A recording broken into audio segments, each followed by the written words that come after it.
दोस्तों, रोज़ की तरह अनलिखित ब्लॉग में सबका हार्दिक स्वागत है। सबके मंगल भविष्य की कामना के साथ बड़ों को मेरा सादर नमस्कार, छोटों को मेरा आशीर्वाद। मैं ठीक हूँ, आशा करता हूँ कि आप ठीक होंगे। दोस्तों, आज के उत्तरकांड के रामचरितमानस के विजयादशमी के पुण्य अवसर पर मैं सबके मंगल भविष्य की कामना के साथ उत्तरकांड में मर्यादा पुरुषोत्तम भगवान रामचंद्र जी के जीवन को प्रासंगिक करते हुए तुलसीदास जी ने जिस प्रकार के मर्यादा और आदर्श और संस्कारों के स्वरूप के रूप में मर्यादा पुरुषोत्तम भगवान राम जी के जीवन को साकार रूप में हमारे सामने अवतरित करके अपार प्रेरणा के रूप में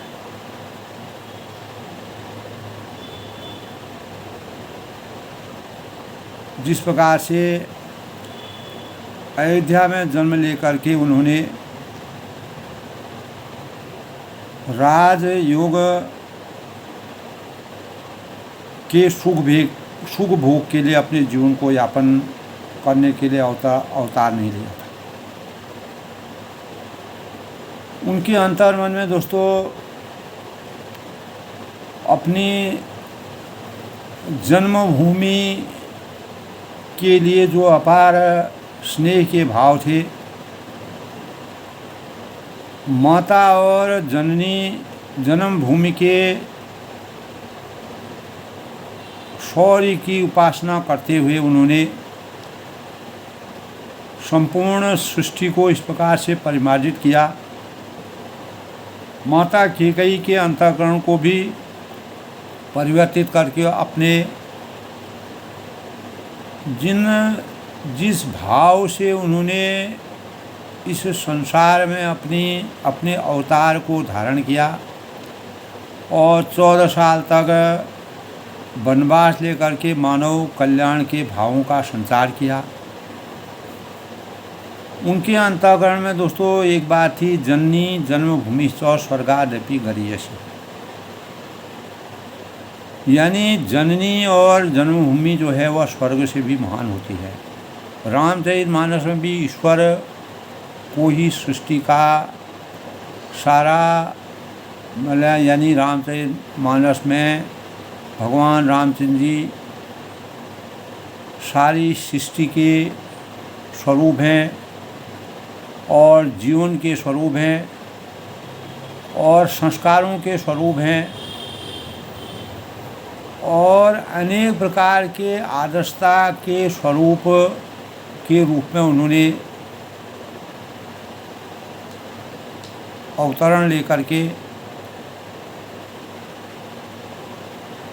संकल्प भावनाओं के अनुसार राम रघुकुल रीत सदा चली आई, प्राण जाए पर वचन न जाई। तो संकल्प भावों को रामचंद्र के जीवन से कुछ जो सीख हमको मिलती है, मर्यादा पुरुषोत्तम मानव दशरथ पुत्र के रूप में जो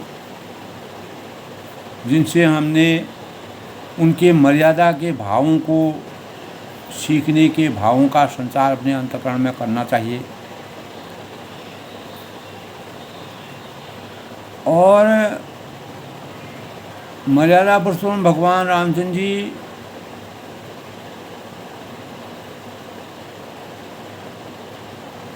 अपने माता पिता और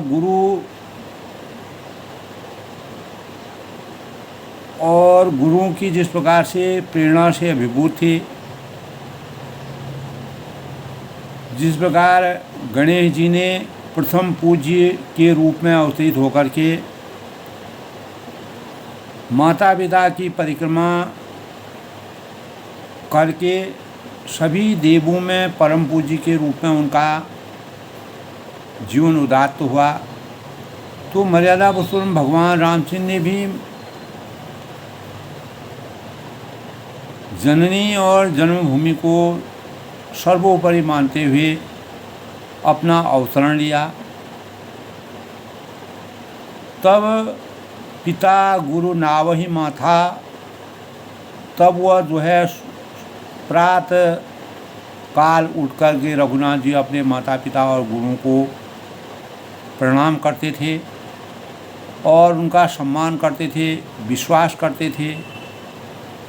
हमारे सनातन धर्म में दोस्तों भगवान रामचंद्र जी के जीवन से हमें इस प्रकार के आदर्शों के भावों का संचार होता है। तो उनके जीवन से हम जो कुछ सीखते हैं वह रामचरितमानस में पूर्ण रूप से तुलसीदास ने निहित किया है। प्रत्येक घर के युवाओं को भी दोस्तों अपने माता पिता, अगर हमको प्रथम पाठशाला के रूप में माता पिता गुरु की अगर हम वंदना करते हैं तो हमारा जीवन हमेशा धन्य रहता है। यह प्रेरणा हमको रामचरितमानस के पढ़ने से प्राप्त होती है। यानी मर्यादा पुरुषोत्तम भगवान जी राजा के घर में पैदा होने पर भी जंगल का राज उन्होंने स्वीकार किया और कैकेयी माता के माध्यम से जिस प्रकार हृदय परिवर्तन करके उनसे 2 वरदान के रूप में 14 साल के वनवास को मानव कल्याण के भावों का संचार करने का के भावों को तुलसीदास ने रामचरितमानस में वर्णन किया है। तो कैकेयी माता रामचंद्र जी को बहुत ही प्रिय थी, अपनी माता कौशल्या से भी ज़्यादा प्रिय थी। इसीलिए उन्होंने कैकेयी माता से गुप्त रहस्य कहा कि मेरा कैसे न कैसे मेरा वनवास कराइए। तो रावण के कहर से जब पूरा सृष्टि में है, धरती में सभी नर वानर देवी देवता मुनि ऋषि सब परेशान थे, आतुर थे और आत्ताई जीवन यापन कर रहे थे।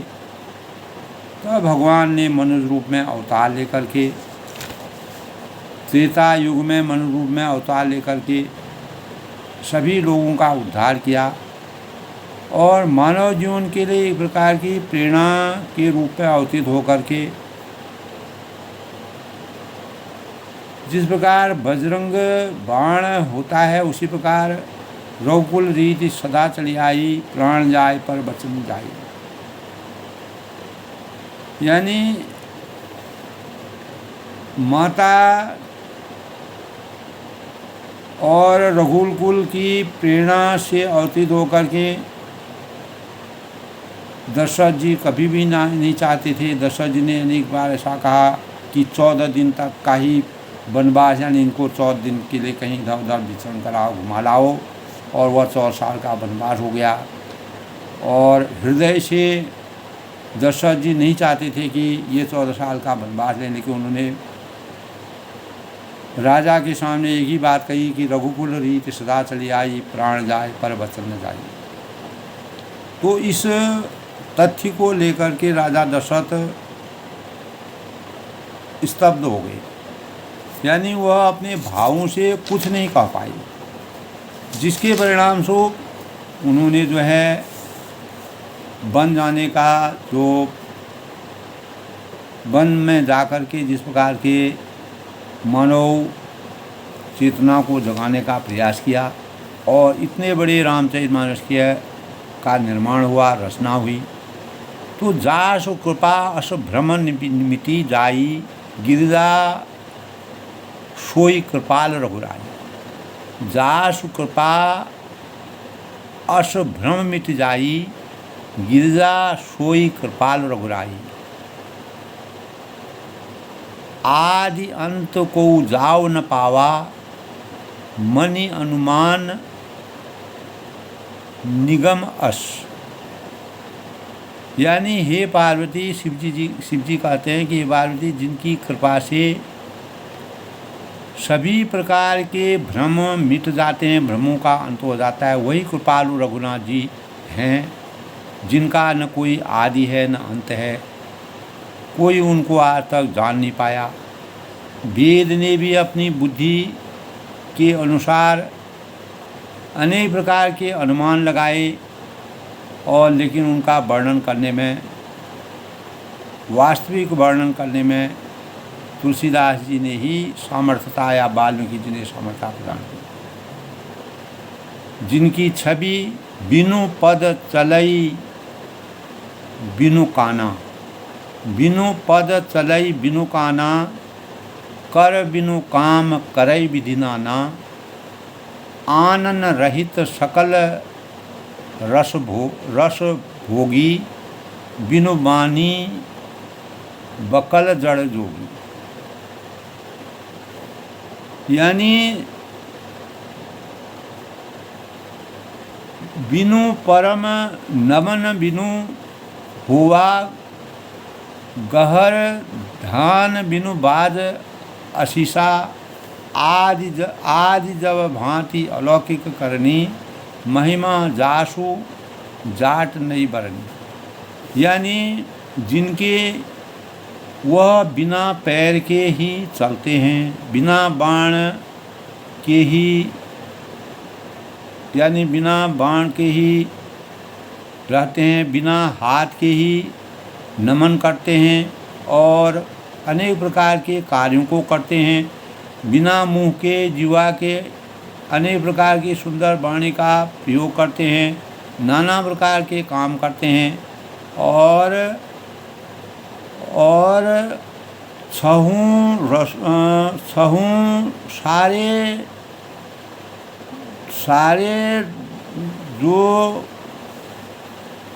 आनंद की अनुभूति की छटाएं हैं, बिना वाणी के बहुत योग्य वक्ता के रूप में हैं, बिना शरीर के वे त्वचा को स्पर्श करने के भावों का अनुभव करते हैं, बिना आँखों के वह देख लेते हैं और बिना नाम के वह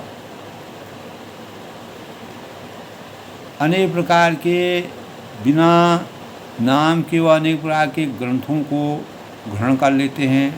तो इस प्रकार जो है उनको बिना नाक के उनको सूंघने की शक्ति उनके अंदर आती है। उस ब्रह्म की करनी सभी प्रकार से ऐसी अलौकिक है, अजन्मा है और यानी अपार महिमा के बारे में वर्णन करने में तुलसीदास भी समर्थवान नहीं है। तो सामाजिक समरसता के प्रतीक जनप्रिय राजा त्याग, अनुशासन व विनम्रता आदर्श चरित्र, आधुनिक परिवेश के लिए प्रेरणा के स्रोत और उनकी दोस्तों तीन खास विशेषताएं हैं: सत्य, दया और करुणा, धैर्य और मर्यादा के मार्ग के अनुयायी। तो सहनशीलता और धैर्य की पराकाष्ठा के मानक, आदर्श युग निर्माता और की भूमिका को अदा करने वाले, ईश्वरीय विशिष्टता के असाधारण गुण, स्वामी के सही स्वरूप और हमेशा पुरुषोत्तम के रूप में अवतरित होने वाले परमात्मा। तो दोस्तों, मर्यादा पुरुषोत्तम भगवान राम जी के 16 गुण हमारे जीवन में अगर कोई एक गुण भी अवतरित हो जाता है, यानी जो योगी से कुशल थे, प्रशंसक थे और प्रशंसक समाज के प्रशंसक थे, धर्मज्ञ थे, धर्म के ज्ञान को रखने वाले थे और कृतज्ञ थे, विनम्र थे और सत्य बोलने वाले, दृढ़ प्रतिज्ञानिष्ठ, दृढ़ निश्चयी, सदाचारी और धर्मात्मा और पुण्यात्मा, यानी अच्छे आचरण, आदर्श स्वभाव के व्यक्ति। तो मर्यादा पुरुषोत्तम भगवान रामचंद्र जी के दोस्तों आज विजयादशमी के अवसर पर मर्यादा पुरुषोत्तम भगवान राम जी का जो जिस प्रकार उन्होंने असत्य पर सत्य की विजय प्राप्त की वो हमारे जीवन के लिए प्रेरणा के रूप में है। उन्होंने अपने जीवन में जो भी कार्य किए, इसी कारण जो है काकभूषण जी अंततो गत्वा कहते हैं ताते यह तन मुहि प्रिय भयं राम पदनी।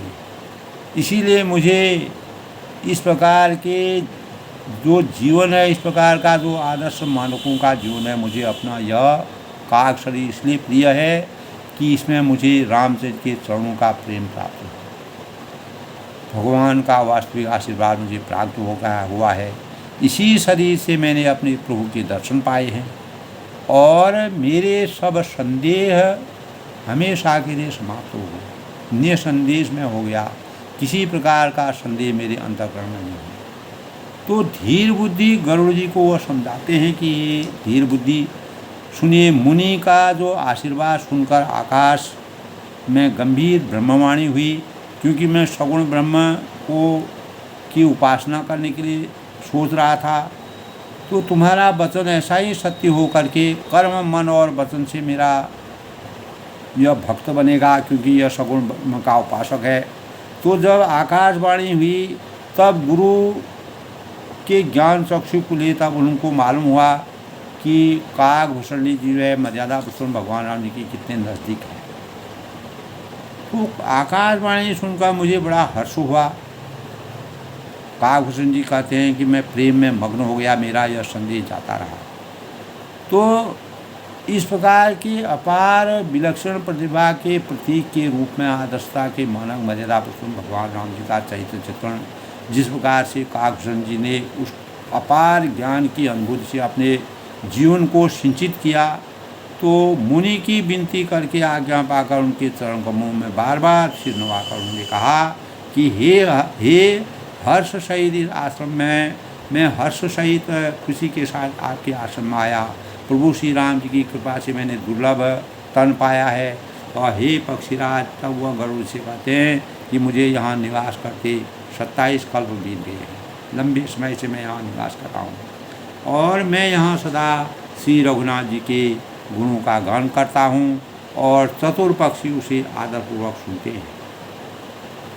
लंबे समय तक मैं सत्संग करता हूँ। जो ज्ञान चाहते हैं, जो भगवान के नज़दीक जाना चाहता है, परमात्मा की भक्ति चाहते हैं, तो अयोध्यापुरी में जब जब भगवान यानी श्री रघुवीर भक्तों के हित के लिए मनुष्य शरीर में अवतीर्ण होते हैं, तब मैं उनके दर्शन करने वहाँ चले जाता। तो तब मैं जाकर श्री राम जी के नगरी में रहता हूँ, वहीं अपना जीवन यापन करता हूँ, उनकी लीलाओं को देखता हूँ, प्रभु की शिशु लीला का अनावरण करता हूँ और अद्भुत वात्सल्य वर्णन देखता हूँ। और फिर हे पक्षीराज गरुड़ से कहते हैं श्री राम जी के शिशु रूप को, बाल रूप को देखकर मेरे हृदय में यानी अपार सुख की अनुभूति होती है। तो जिस कहते हैं कि कथा सकल में तुम्हें सुनाई, काग दे यही कारण पाई। मैंने कौवे का शरीर क्यों प्राप्त किया, क्यों मैंने कौवे के शरीर में ही अपार आनंद की अनुभूति की, यह मैं पूरी कथा तुमको सुनाता हूँ।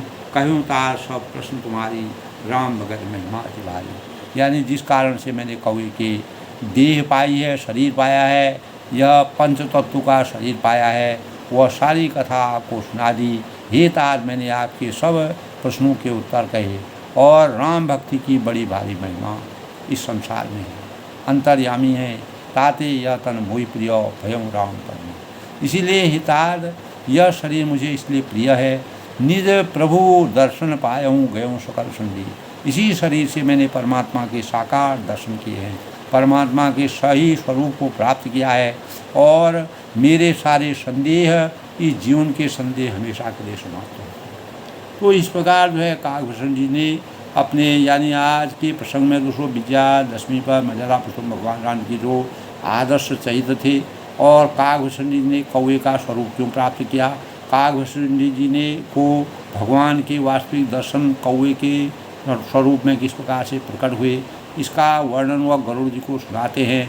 और मुनि भी इस कार्य में विवश हो जाते हैं। जो उनके गुरु हैं लोमेश मुनि जो उनके हैं, उनने उनको निर्गुण ब्रह्म की बात बताई, लेकिन काकभूषण जी नहीं माने। उन्होंने मुनि को भी विवश किया।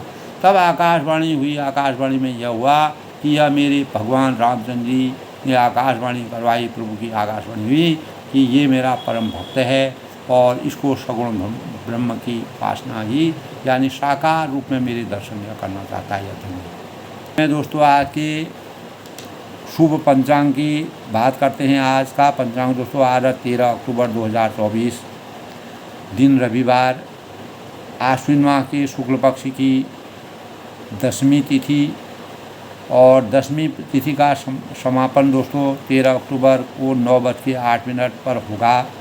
और इस अवसर पर हमारे जीवन में मर्यादा पुरुषोत्तम भगवान राम के जीवन, बुराई पर अच्छाई की विजय का प्रतीक यह दिन दशहरा मनाया जाता है। इसके बाद दोस्तों एकादशी तिथि का शुभारंभ हो जाएगा और घनिष्ठा नक्षत्र का आज योग है दोस्तों 2:51 तक अपराह्न।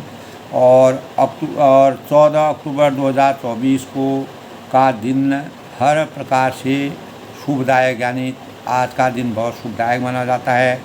और इसी प्रकार 14 अक्टूबर से एकादशी शुरू हो जाएगी और चंद्रमा आज मकर राशि यानी 14 अक्टूबर तक एकादशी रहेगी।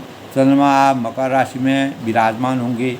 आज के शुभ मुहूर्त की बात करें तो अभिजीत मुहूर्त 11:49 से 12:36 तक।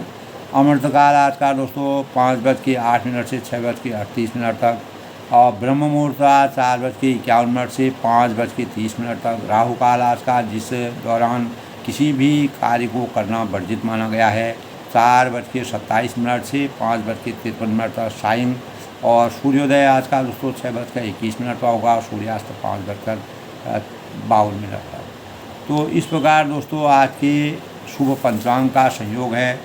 और इसी आज रविवार का दिन है दोस्तों। रविवार सौर मंडल में सूर्य बहुत ही प्रभावी एवं प्रत्यक्ष देवता माने जाते हैं।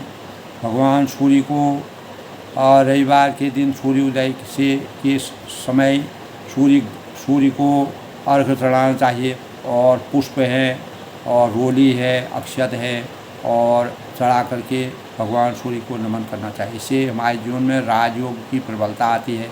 खगोल शास्त्रियों के अनुसार सूर्य के प्रभाव को पृथ्वी और चंद्रमा दोनों मानते हैं दोस्तों। ज्योतिष के अनुसार सूर्य सिंह राशि का स्वामी माने जाते हैं। जन्म कुंडली में उच्च का सूर्य राज सम्मान का दाता माना जाते हैं।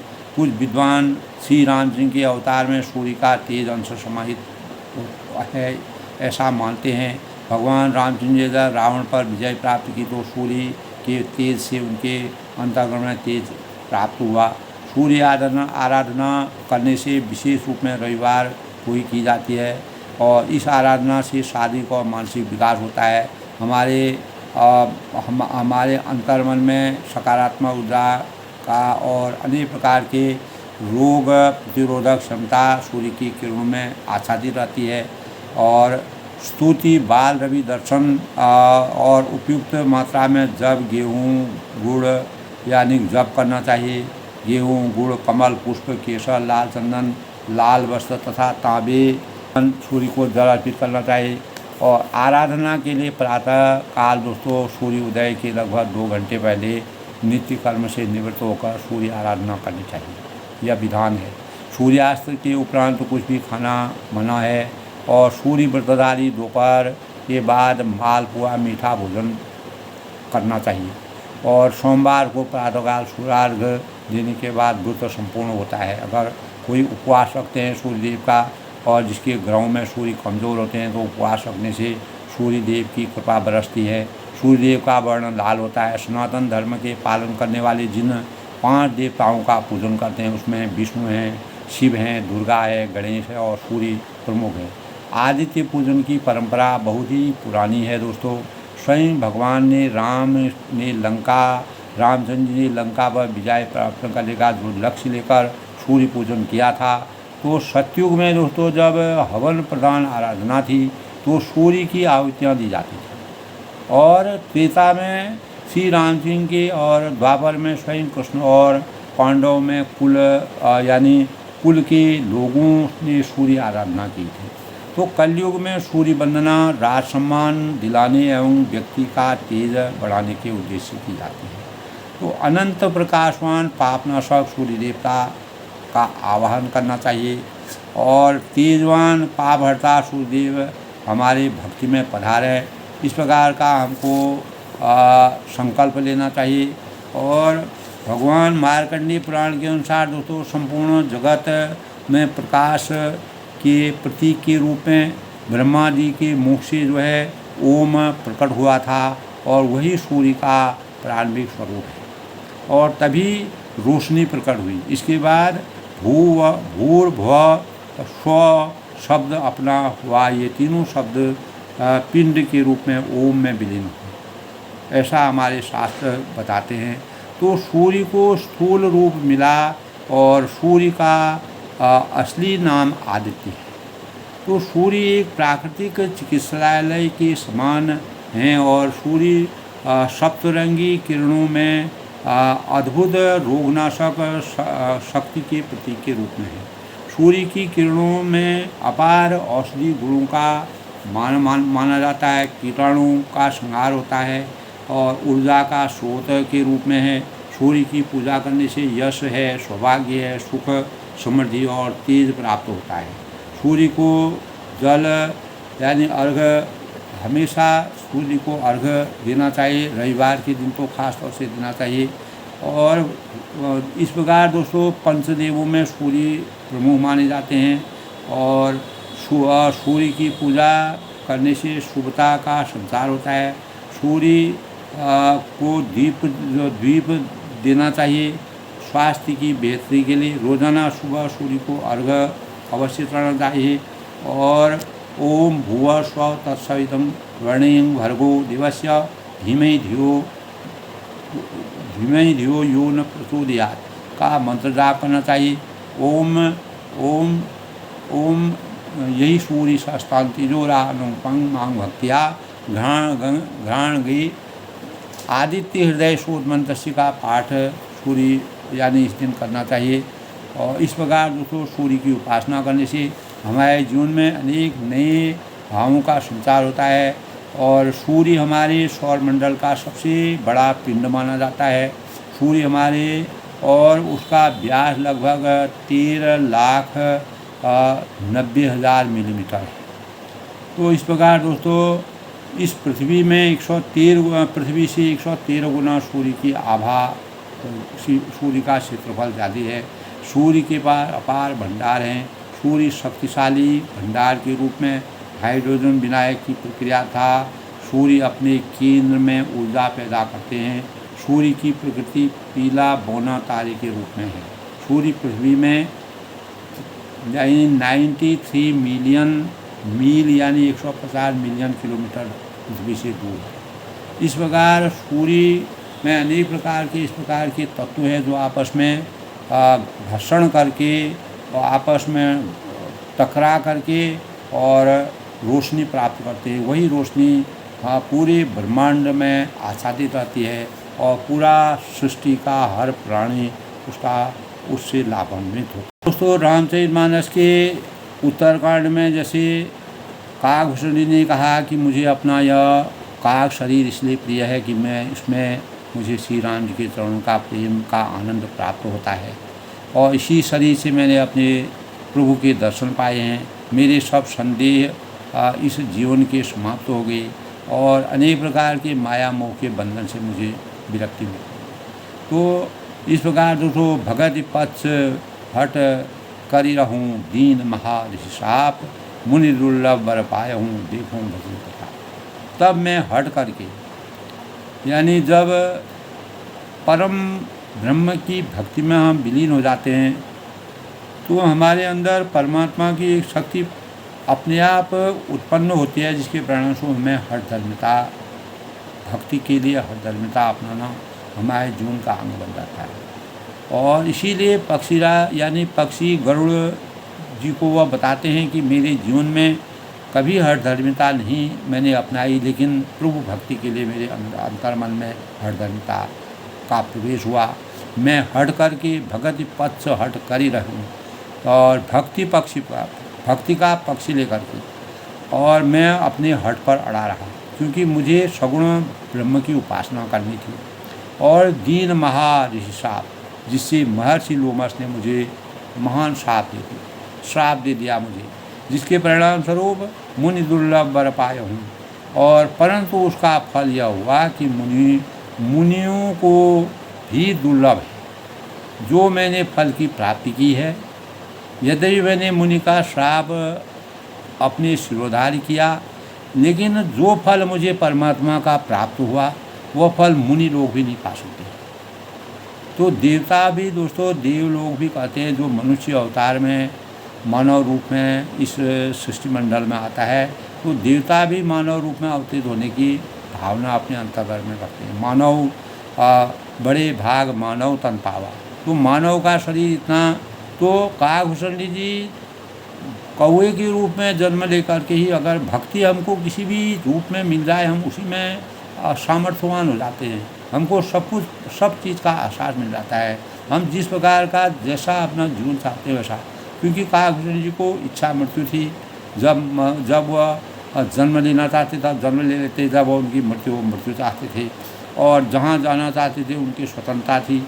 जिस प्रकार स्वतंत्रता की अभिव्यक्ति होती है, इसी प्रकार उनके लिए भगवान का इस प्रकार का वरदान था। तो देखो भजन प्रताप, वह वरदान मैंने पाया। और भजन का प्रताप तो देखिए कितना अपार होता है। यानी भक्ति मार्ग में कितना रहस्य छुपा हुआ है, कितना परमात्मा का रहस्य छुपा हुआ है। जो भक्ति मार्ग में पूर्ण रूप से विलीन हो जाता है, वही उस भक्ति मार्ग की वास्तविकता को जान सकता है। जी अस भगति जान परिहरि, केवल ज्ञान हेतु सुमुख है। जो भक्ति की ऐसी महिमा जानकर उसे छोड़ देते हैं, भक्ति का इसका मानव रूप में अवतीत होकर के अगर हम परमात्मा की भक्ति में लीन नहीं होते हैं, हम भक्ति की वास्तविक आशीर्वाद को नहीं जानना चाहते हैं, भक्ति के रहस्य को हम जानने की इच्छा नहीं प्रकट करते हैं, मानव रूप में अवतीत करके जे ऐसी भक्ति जान परिहरि। जो इस प्रकार की भक्ति के बारे में ज्ञात होने पर भी वह उससे दूर रहने की कोशिश करता है, केवल ज्ञान हेतु श्रम करें, और केवल ज्ञान के लिए श्रम साधन करते हैं। जे जड़ काम धेनु ग्रह त्यागी, वे मूर्ख घर पर खड़ी हुई कामधेनु को छोड़कर कस्तूरी कुंडल बसे मृग ढूंढे बनमाए, ऐसे घटघट राम है दुनिया देखे। तो जो अपने अंतःकरण में अपने पास विराजमान परमात्मा साक्षात रूप में हमारे सामने अवतरित है, उनको त्याग करके, यानी कामधेनु जैसी गाय जो रात जिस समय हम चाहते हैं अपनी इच्छा के अनुसार जो दूध देती है, हमारे जीवन की जो लालसा है उसको पूर्ण करती है, हमारी जो कामनाएं उनको पूर्ण करती है, खोज करके उसको छोड़ करके हम उसका त्याग करके खोजत आग फिराई भय लागे।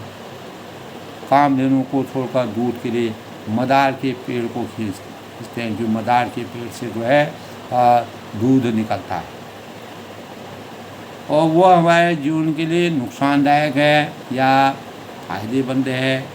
तो कामधेनु के समान गाय जो कामधेनु के रूप में है, यानी परम ब्रह्म परमेश्वर का पूर्ण रहस्य को जानते हुए अगर हम उस रहस्य को छुपा करके अनेक प्रकार से इधर उधर विचरते हैं, तो वह मदार के पेड़ से जिस प्रकार हम यानी खोजते हैं दूध को, वह कामधेनु को छोड़ करके उसका कोई अस्तित्व नहीं रखता।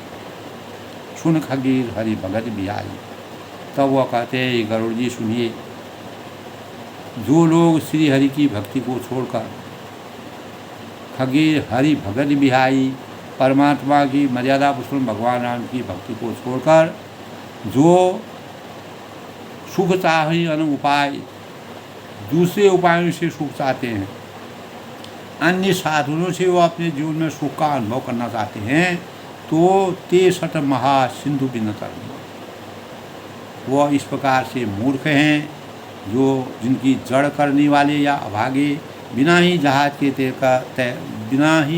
के समुद्र के पार जाना चाहते हैं। तो वह समुद्र के पार अगर इस प्रकार का यानी जोखिम लेके जाएंगे, तो वह समुद्र में बह जाएंगे, गिर जाएंगे, और उनका अस्तित्व समाप्त हो जाएगा। इसलिए बिना राम रूपी जहाज के अस्तित्व के बिना अगर हम इस भवसागर से पार होना चाहते हैं, इस भवसागर रूपी नदी से पार होना चाहते हैं, तो बिना राम की कृपा से हम, बिना मर्यादा पुरुषोत्तम भगवान राम जी की कृपा से हम पार नहीं हो सकते। यह काकभूषण जी गरुड़ जी को समझाते हैं। तुलसीदास की रचना है दोस्तों। इतना मार्मिक और हृदयस्पर्शी वर्णन किया है कि मूर्ख और जड़ करने वाले अभागे बिना ही जहाज के तैरकर समुद्र को पार करना जाना चाहते हैं, यह कभी भी मुमकिन नहीं हो सकता है, या कोई कभी भी संभव नहीं हो सकता है। और वह व्यक्ति जो ऐसे बिना जहाज के, राम रूपी जहाज के बिना जो समुद्र पार करना चाहता है, इस सांसारिक माया मोह के बंधन से विमुक्त चाहता है, तो वह वास्तविक विरक्ति का भागी नहीं है। सुनि भूषण के वचन भगवान, तब भगवान शिव जो है महान इस प्रकार की अपार ज्ञान की लीला, ज्ञान के सागर में डूबे हुए काकभूषण के वचनों को सुनते हैं। तब वह भवानी यानी पार्वती से कहते हैं, बोले गरुड़ हर्ष मधुवानी। भूषण के वचन उनका गरुड़ जी हर्षित होकर कोमल वाणी से बोलते हैं। क्या कहते हैं? ये प्रभु तव प्रसाद प्रभु मम बोलमान, तुम्हारे आशीर्वाद से, तुम्हारी कृपा से, तुम्हारे सौजन्य से, आपके प्रसाद से मेरे हृदय में और संदेह अनेकों इस प्रकार के प्रसंगों से आपने मेरे को अभिभूत कर दिया। मुझे पूर्ण रूप से परमात्मा की भक्ति में लीन कर दिया। तो मेरे जो संदेह हैं, संशय, शोक, मोह, भ्रम नहीं, किसी प्रकार के संदेह, शोक, मोह और भ्रम कुछ भी मेरे अंतःकरण में अब नहीं रह गया। मैं पूर्ण रूप से यानी आसक्त हो गया हूँ, परमात्मा में लीन हो गया हूँ। परमात्मा की वास्तविक शक्ति का मुझे ज्ञान हो गया है। आपके सौजन्य से, आपकी कृपा से, आपके सत्संग से, आपके पूरे संवाद से कैसे आपने भगवान रामचंद्र जी को प्राप्त किया, उनकी भक्ति में आप किस प्रकार से निपुण हुए, और आकाशवाणी से मर्यादा पुरुषोत्तम भगवान रामचंद्र जी जो आकाशवाणी हुई उसमें आपको परम भक्त माना है, तो आपके ऊपर भगवान की कृपा विराजमान हो गई।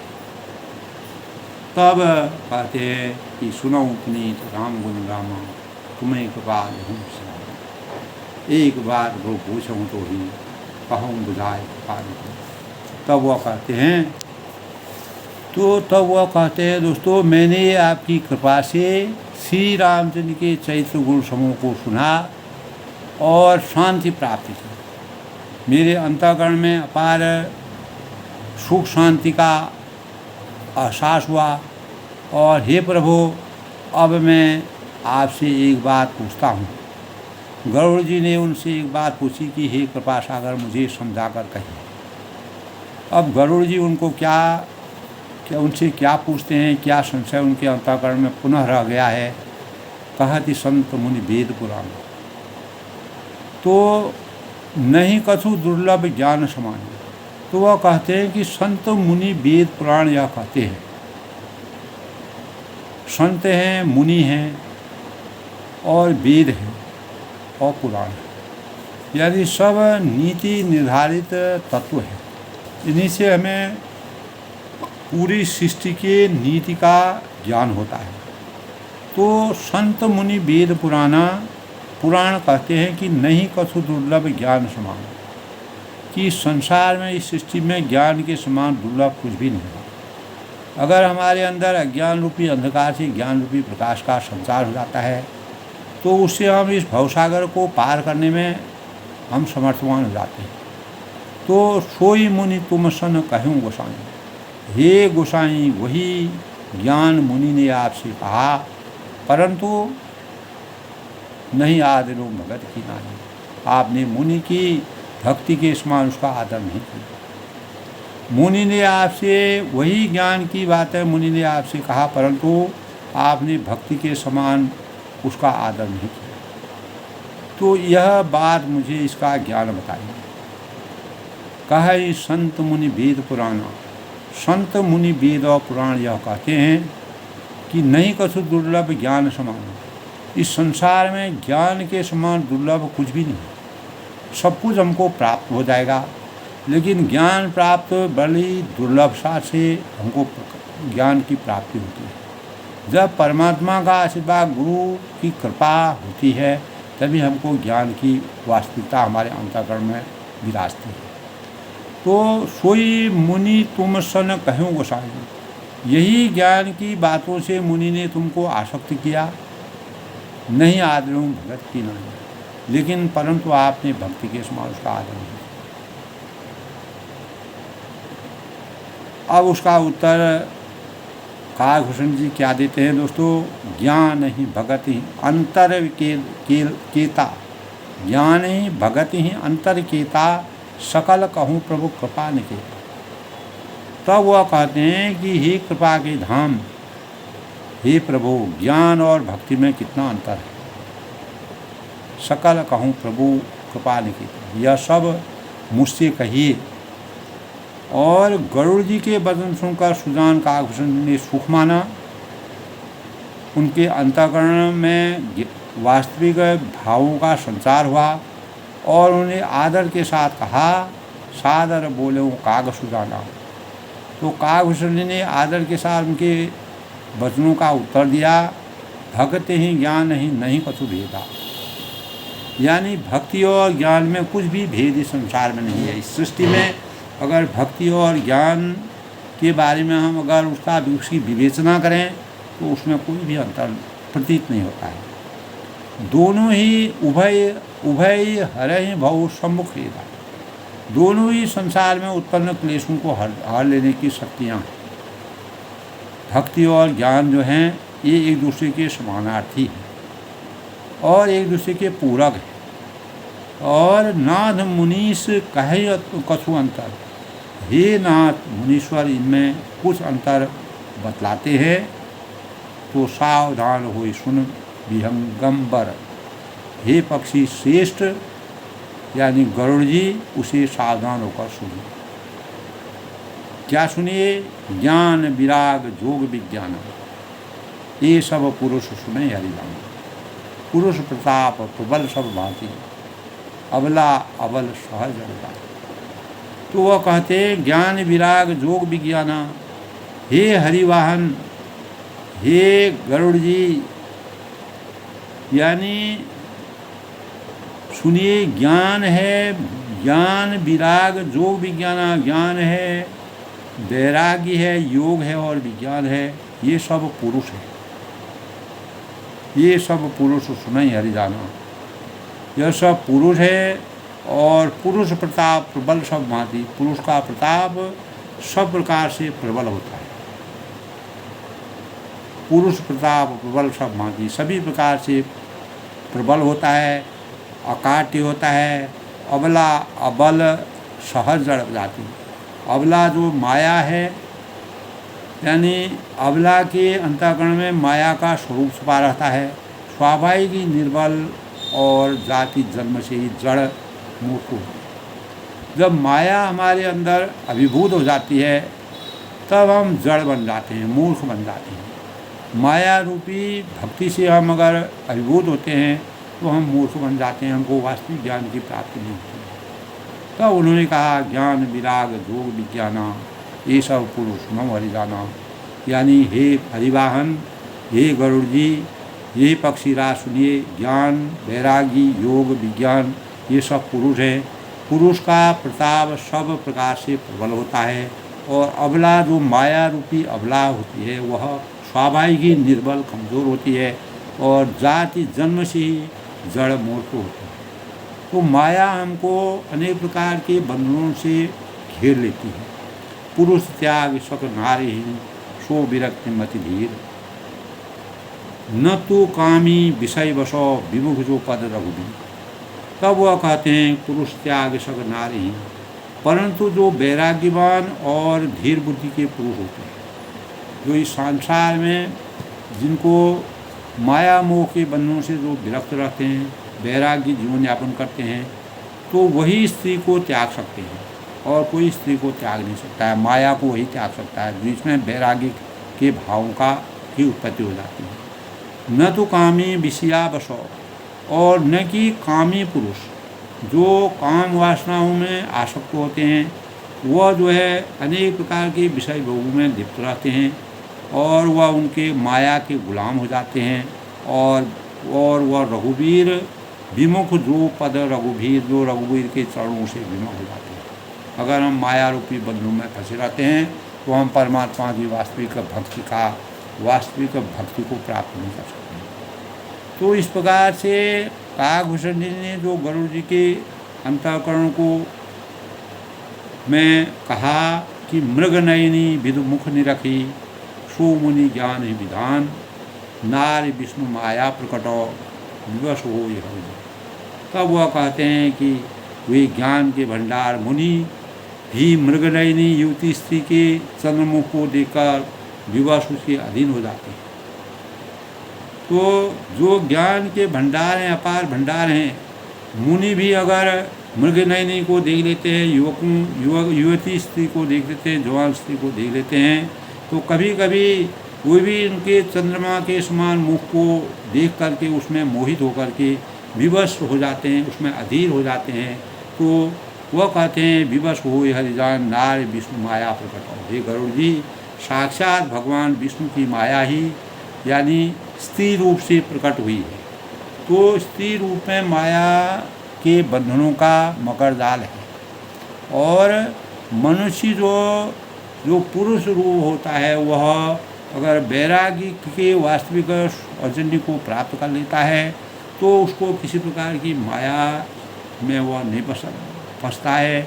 वैराग्यवान जो धीर बुद्धि धीरता के समान जो चैत्रवान लोग होते हैं, जो धीर बुद्धि के पुरुष होते हैं, वो स्त्री को हमेशा के लिए त्यागने की शक्ति उनके अंतर्गत होती है। लेकिन जो कामी पुरुष होते हैं, जो काम वासनाओं में रहते हैं, अनेक प्रकार के विषय भोगों में लिप्त होते हैं, तो वह स्वयं ही गुलाम हो जाते हैं, आसक्त यानी वह किसी में परवश हो जाते हैं और श्री रघुनाथ जी के चरणों में उनकी वास्तविक भक्ति नहीं हो सकती। क्योंकि ज्ञान के भंडार मुनि भी कभी कभी मृग नयनी के चक्कर में आकर के युवती की सुंदरता को देखते हुए चंद्रमुख को निहार करके उसके अधीन होने में विवश हो जाते हैं। इस प्रकार के रामचरितमानस में नारद जी को भी इस प्रकार का एक बार वह वैराग्य से उन्होंने इस प्रकार का चित्र उनके चरित्र में मिलता है।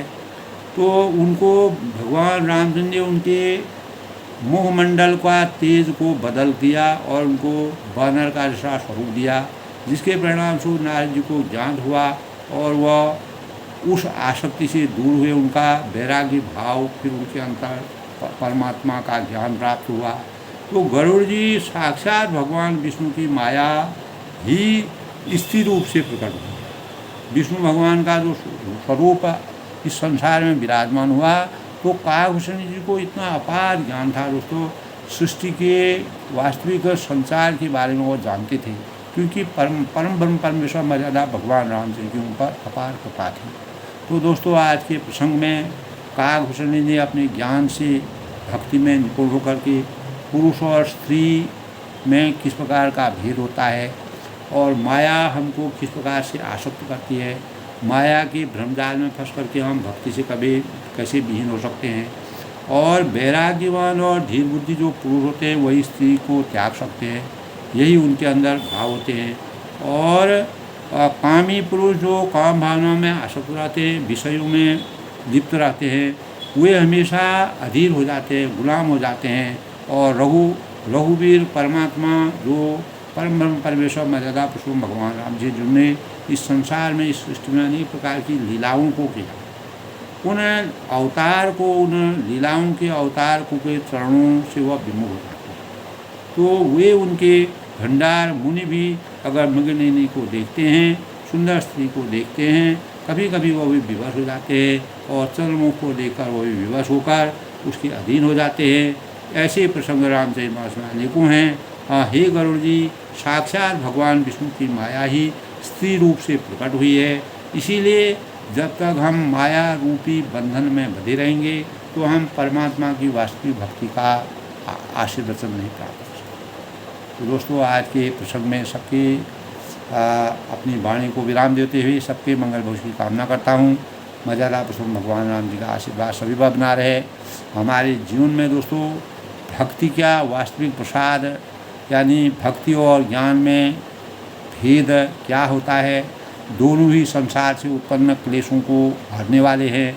और मुनि कायाभूषण जी की कहते हैं कि पक्षी श्रेष्ठ, हम इस बारे में तुमको सावधान होना चाहिए कि ज्ञान वैरागी योग विज्ञान ये सब पुरुष है और पुरुष का प्रताप सब प्रकार से प्रबल होता है और अबला स्वाभाविक ही निर्बल जाति या जन्म से ही जड़ यानी माया मोह जो है हमारे जीवन को जड़ बना देती है, मूर्ख बना देती है। इसीलिए वैराग्य एवं धीर बुद्धि होकर के हमें अपनी भक्ति को के प्रसाद को प्राप्त करना चाहिए। तभी हम परमात्मा की भक्ति को सही ढंग से निरूपण करने में, सही ढंग से आचार संहिता प्रकट करने में, अपने जीवन को आचार संहिता में, आदर्श के मानकों में और मर्यादा के अनुकूल बनाने में समर्थवान हो सकते हैं। सब लोग सुखी रहें, खुश रहें, प्रसन्न रहें।